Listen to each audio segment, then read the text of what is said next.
Hi, my name's Maggie. I'm a therapist here at Solid Foundations, and I'm here with your monthly therapy moment.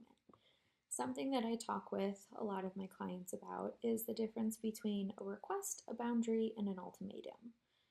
When we are in any kind of relationship with somebody, a romantic relationship, a friendship, family member, coworker, and we are feeling disconnected in some way, maybe upset for something that is happening, something that's not happening, usually our first line of defense is to make a request of the other person. This is asking them to do something or asking them not to do something because it's impacting us in a negative way. Now, requests are great when that other person agrees with it. Requests are not so great when they don't agree with it. And if they don't agree with it, that means that we're still left with these feelings, and it also means that we're looking for that other person to be responsible for our feelings.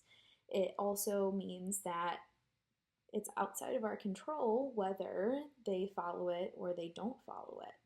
So, if we've asked something of somebody multiple times, if it's just a request, there's not going to be much movement. Even if you ask it for the 25th time, there's not going to be much movement. So, moving from a request into a boundary is where we have some movement happen. A boundary is me remaining in control of my emotions, focusing on what's in my control rather than looking to control somebody else. And a boundary is saying, hey, I'm looking for this, and if I am not getting this, then I am going to change whatever it is that needs to be changed in order for me to possibly get that thing.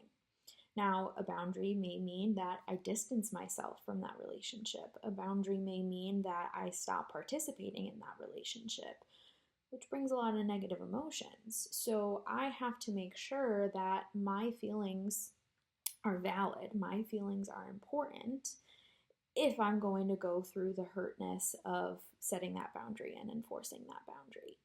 Now, some people find boundaries to be controlling, and that's where they correlate boundaries to ultimatums. Ultimatums are still different in that ultimatums look for the other person to be making the change. Ultimatums look for me controlling that other person rather than a boundary, which is I'm saying I'm feeling this way and this is what I am going to do about it. Ultimatums and requests are looking for the other person to do something about it. It leaves them responsible for our emotions, and it leaves our emotions being dependent on them. That's not fair. So my boundaries are mine to hold. And if I'm not respecting my own boundaries, then I'm not respecting myself.